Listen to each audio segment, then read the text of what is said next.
Earlier this year, we traveled to Singapore to cover the early days of China's opening up. In fact, Mr. Deng Xiaoping, our late senior leader, had chosen Singapore as one of the 3 foreign countries he visited after taking office. He had a very close talk with Mr. Lee Kuan Yew, the founding father of Singapore. A journey of rediscovery can't be completed without looking back at what inspirations we had learned from Singapore.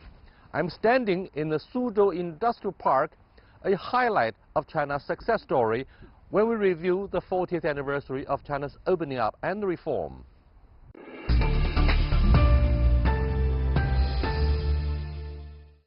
China could draw inspiration from the success story of Singapore as well as other nations that developed quickly, but not through indiscriminate imitation. 10 years after being among the first of its special economic zones established, how did Suzhou Industrial Park manage to be the most competitive one within China? And as a bellwether for China, what are its essential qualities and experiences to share? With these questions in mind, I went to the park looking for answers from the boss. 赵总，改革开放之初，我们建立了一批的沿海的开放城市，包括经济特区。但是据我了解呢，咱们这个苏州工业园区相对于那些特区也好，工业园区也罢，起步很晚。但为什么能够这个后发制人，能够这个后起之秀，居然能够领先绝大部分的工业园区和经济开发区？它的独特优势在哪里？苏州工业园区确实如您所说，很特殊。我们94年才成立，所以呢，当时呢，我们已经有了一批国家级的这个经济特区。所以当时我们向中央申报的时候，其实我们当时也想申报经济特区，但中央后来因为那些已经批了，所以给我们了8个字，8个字叫不特有特，比特更特，也给了我们相应的很大程度的政策的支持。同时，苏州工业园区我们走到今天，我们一直讲，我们苏州工业园区为什么能获得这样的一个成功？其实我觉得有几方面的因素。一方面，我们就是中心合作。我们无论是硬件和软件，对我们都产生了一些起点很高，高水平的九通一平，高水平的新加坡的我们的运营的软件的理念，我觉得都保证了苏州工业园区我们跟其他区域的一些差异化，所以我们有这样的成功，都是有我们的一些先决的条件的。从管理上来讲，新加坡有哪些您觉得对于提高苏州工业园区有独到这个支持力量的地方？我们讲园区的起源吧。园区我们最开始我们的规划的标准就是一个非常前瞻性的高水平的系统的规划。我们当时做规划花了3000万，花了3000万人民币，在当时的是不可思议的一个价格。这个规划我们保证的是50年不落后，所以这个整个的规划就是用了国际的团队，我们新加坡、伊朗，包括我们中方的顶级团队，来共同花了1年多的时间来专门做这个规划，所以保证这个规划的科学、合理和系统，还有前瞻性。我注意到，苏州工业园区的成立是1994年，也就是2年后，发生的事情。当时呢，整个长三角的崛起纳入到了国家发展的计划当中。您觉得苏州工业园区在这个时候崛起，是不是有这样一个大的背景？有这个大背景，因为当时选址的时候，我们就新方选择，那么肯定是选择靠着上海的地方，所以长三角那谁是龙头？当然是上海为龙头，所以我们选择一个靠长三角的地方，能够更加好的，一方面接受上海的辐射，另外一方面按照我们现在最新的国家战略，也是更加有利于实现我们长三角的一体化。苏州工业园区成立7年之后，也就2001年，我们的大部分的控股权转到了中方团队手里。那么在这个时候，我们如何能够撑得起来？这是大家非常关心的。其实那时候是有压力，但是呢，我另外一方面讲，我说也没有那么大的压力。其实中方，我觉得我们还是有相当的信心的，因为那时候我们已经做了7年，我们已经消化借鉴了很多新加坡的经验，同时中方我们有一支自己的优秀的团队，这支团队一方面我们是本土选拔的非常优秀的团队，同时这支团队也到新加坡跟新加坡做了很多的交流，也接受了新加坡很多的进一步的培训和提升，所以整个的我们这个团队可以讲，既有我们自己优秀团队的特点，同时又有国际化的视野。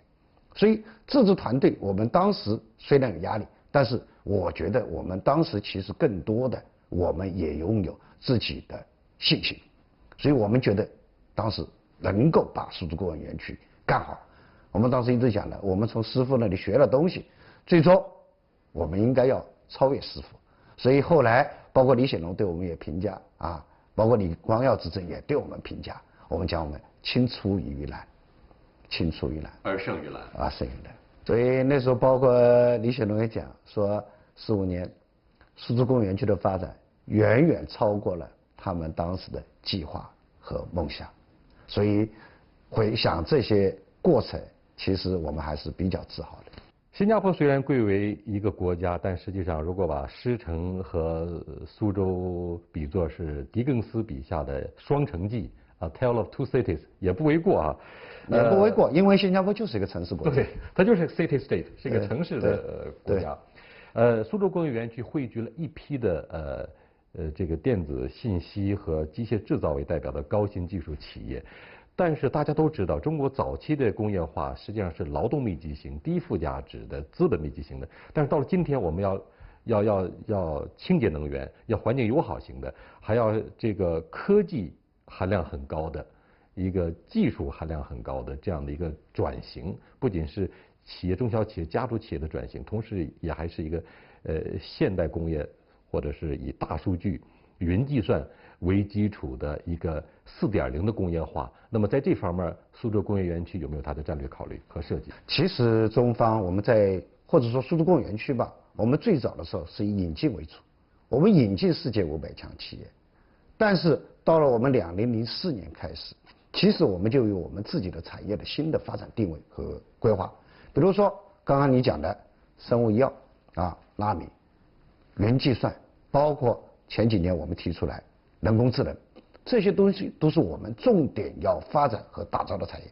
经过10几年的发展时间，我们的生物医药的板块，我们纳米的板块已经在全国居于领先地位。所以对一些前沿的产业，苏州工业园区一向我们是具有超前的思维，要站在一个前沿的角度去进行布局，所以要领先于这些产业的发展，做出及早的筹划和布局，才有苏州工业园区今天的领先地位。无人能够怀疑苏州工业园区的前瞻性。这里边涉及到一个你们的教训，你们走过的一段弯路。比如说，劳动密集型一定会以牺牲环境为标志。那么在这方面的管理和控制，可否与大家分享一下？苏州工业园区呢，其实我刚刚讲的，我们呢一开始的设计的时候，我们的规划定位就很高。那么在执行的时候，其实苏州工业园区是非常之严格的。我们在新兴产业的时候，环保我们是一票否决制，一票否决制。我们当时虽然总书记还没提出来金山银山不如绿水青山，但是作为苏州工业园区，我们把环保看得非常重要。为什么？因为一个城市你要想发展，不光是产业，它是为谁服务的？它是为人服务的。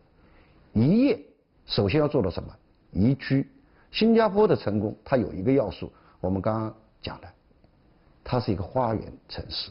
什么叫花园城市？就是它的环境是非常友好型的。所以作为苏州工业园区，我们今天来看，其实大家看到的不光是它的产业，还看到苏州工业园区一个花园般的美丽的一个城市环境。所以苏州工业园区对环保上面一直是非常要求严格。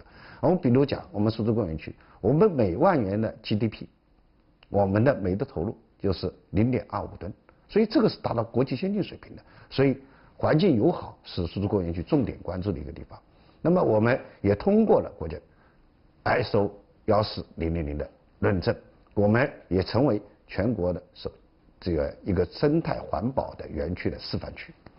低碳跟绿色能源的发展。最后一个问题，希望您简单的跟大家分享一下，苏州不仅仅是苏州，它是我们刚才您其实已经提到了上有天堂下有苏杭，那么这种人文的环境是不是也奠定了它一个良好的投资环境？另外一个是不是辐射到了这个长三角、江浙一些其他的城市，带去了苏州工业园区的发展的经验？苏州工业园区啊，我们首先讲苏州工业园区，它首先在苏州，它必然苏州的人文环境对苏州工业园区是具有深刻的影响的。苏州历史上就是一个学术氛围非常浓厚的地方。为什么这么讲？苏州历史出状元，出状元。我们历朝历代，苏州出的状元50多个，在全国占的比例10%几。所以苏州自古以来就是一个人文气息非常浓厚的地方。有什么作用？它带来我们这里高素质的人力资源，所以带来了苏州工业园区一个良好的发展。那么至于说我们讲的辐射，今天苏州工业园区我们正是在履行这样的一个使命。当时李光耀执政当时讲了，说苏州工业园区只是一个开始，未来要把这种经验不断复制和传播到中国其他的地方。我们今天围绕着这样的一个历史使命，其实我们也在不断的去做长三角一体化的一个工作，我们在具体的去落实。所以我们最近我们在09年我们走到了南通，做了50平方公里的疏通产业园。我们12年做了36平方公里的输出产业园，围绕着南京，它在南京边上。同时我们在下个月很快我们会在浙江再落一个项目，进一步的紧密围绕着国家的长三角一体化的战略来实施我们企业的发展的计划。生活在这样一个环境里，我觉得苏州是全国人民的嫉妒。作为苏州人很幸福，作为待在苏州的外国人也很幸福。因为什么？现在我们包括我们很多新加坡人、很多外籍的人员待在苏州工业园区，原来他觉得我是外派到这里来，今天他到这里来，他不想走了，不想走了，他希望永远的留在这里。更主要的一点，东亚地区的儒家文明圈，对，实际上有一种 DNA 在这里边。对，东方文化、儒家文明，所以有点宾至如归。但这句话说了，可能新加坡人不一定很舒服。对，新加坡人其实还是蛮舒服的，是吧？还是很舒服，因为苏州发展的好，新加坡人也会很自豪。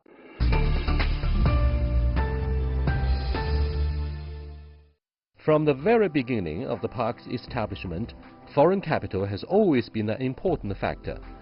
Money, technology, experience. We can hardly believe this enterprise could thrive without their introduction from overseas.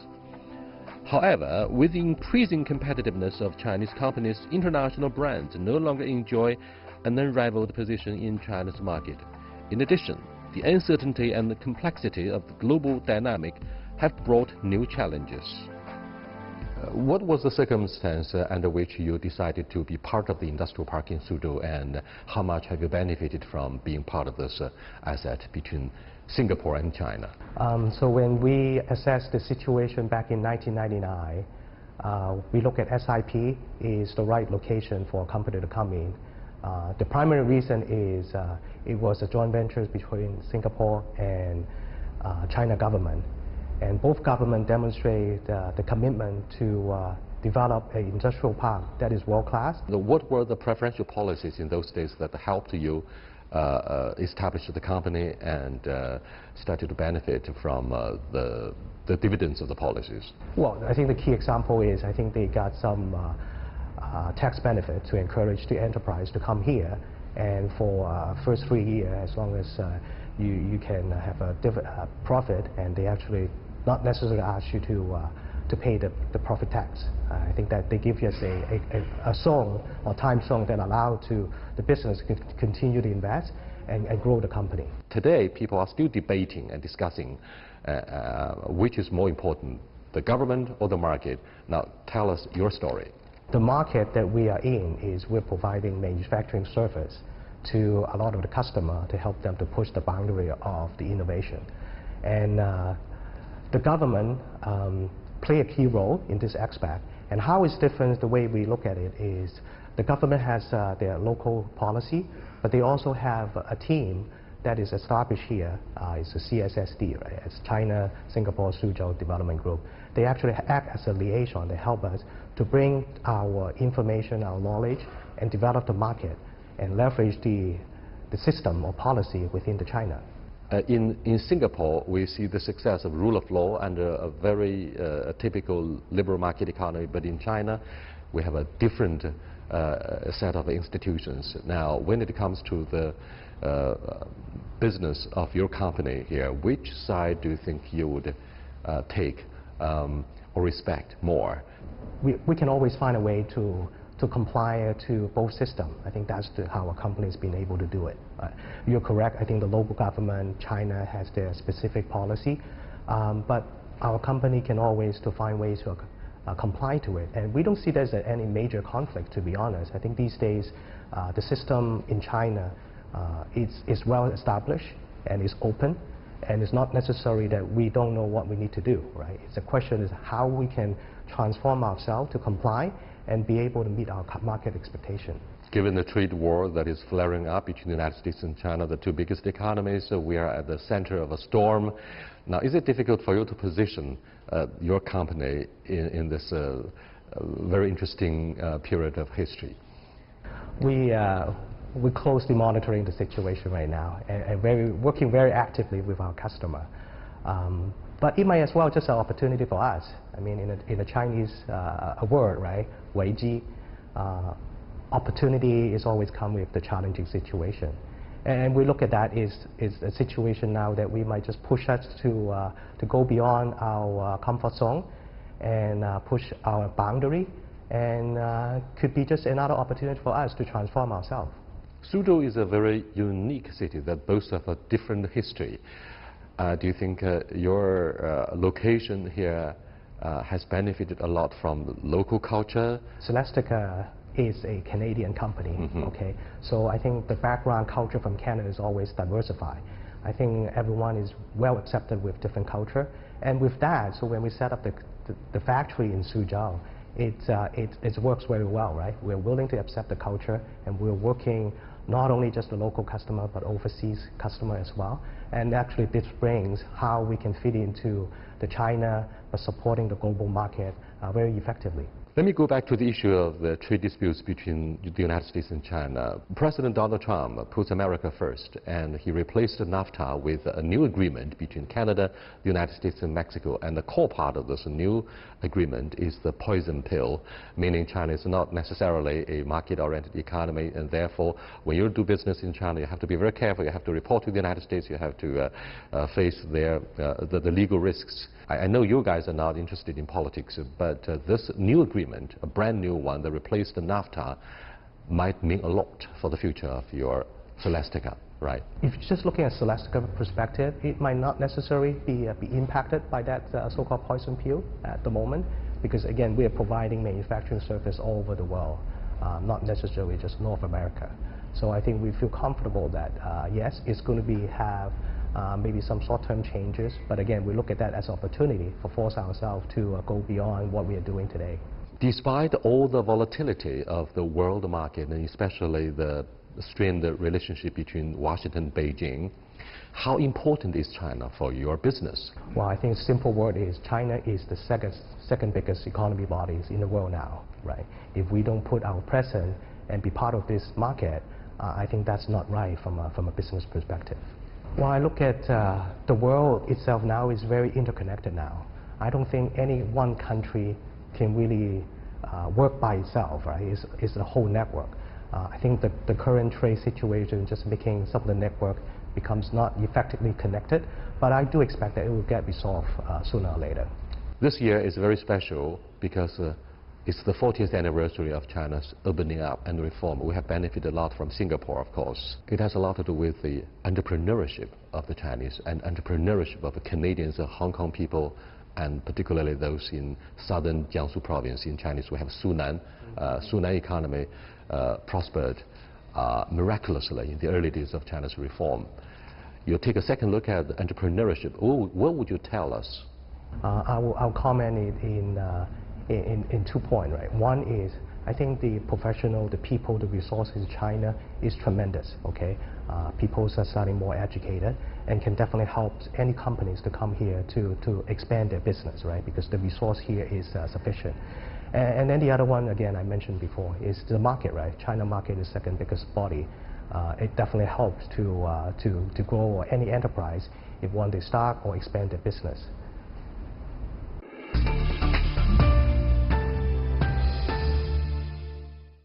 The emerging market has not only brought in business and companies, people from other nations are settling and living in the city. And with these interactions becoming part of daily life, Suzhou has become an area linking China and the outside world in a wider sense, not only in making money. In Hunter came to China 9 years ago. Now, he's among those who have a Chinese green card, which is granted to just a few foreign residents each year. He has been an eyewitness to what has been going on in China in this fast-developing era. You know, as locals who may not have a strong reference to the outside world, we might take what has happened to us or around us or the development around us for granted. But you have stayed here in Suzhou. Now, how do you interact with the rest of the world who has a sound knowledge about this host country, but who has to tell a story that you yourself experienced here? I think I tell quite a positive story. I tell how, you know, in my 10 years in China, I have seen a transformation. And I think I begin with, and coming from a small country like the UK, you know, a relatively small island, and you know, we also have to learn from, you know, from countries that have many differences from us, such as when I came to China, it was only then that I realized the scale, the size of the country, and the size of the population, and the different resources, you know, that China had to use with, you know, such as the concrete buildings rather than bricks and wood. And I think in that 10-year period, you know, coming to where we are now, you know, I have seen a huge transformation. So I think it's the transformation and the ever-increasing pace and abilities and optimism. That's the message that I try to communicate. And I think Suzhou Industrial Park is a great example of well-planned, sustainable urban development. But isn't it a difficult job to overcome the pride and prejudice? Well, I think it's maybe a very personal thing. And yeah, I think to some degree prejudice is institutionalized by media, you know, by organizations. But I personally don't find it so difficult. You know, and I come to China with an open mind. I see the efforts of the people, and you know, I see what it creates. You know, this Suzhou, you know, has changed so much. You know, it's almost unrecognizable, you know, than 8 years ago, and it's, you know, much more convenient. The infrastructure, the investment, you know, government investment in infrastructure with subway, with highway, with canals, with you know, transport system. I wonder if you have followed the acute awareness of the Chinese for being people of an ancient civilization. It is indeed true that we are kind of adolescents. We are learning from adults in the much more industrialized nation and civilized country. I mean, civilized, quote unquote. So we have a strong mixed feeling. Are you aware of this mixed feeling, which is very difficult to overcome? Yeah, I'm aware of it, and I don't think it's, you know, I don't think any country should let go of its history or the qualities that history brings to the people of today. And I think China, you know, I've been made so welcome here, and people are so accommodating, and I think those qualities of a cohesive society, of diligence, you know, I don't think those are things that you should apologize for, or for wanting to, you know, wanting to be stronger. Well, China stops to be apologetic for many things after 40 years of rapid expansion. However, we have many shortcomings and vulnerabilities. These shortcomings aside, let's look at Suzhou. You mentioned the industrial park, which is a landmark joint project between Singapore and China, a success story, of course. But as that's perhaps one of the reasons for some foreigners who prefer to stay here as a holder of a green card. Now, tell us your immediate feeling. Honored. I felt, you know, very grateful to be welcomed into, you know, the Chinese society, you know, for the long term. I also feel a great responsibility comes with it. You know, a responsibility to contribute, you know, to China, a responsibility to respect its people and its nation. I think yes, it can be hard fought for, but I think the government's requirements for the green card are quite, quite reasonable and quite, quite apparent. Basically, I think one has to show a good morality before and during one's stay.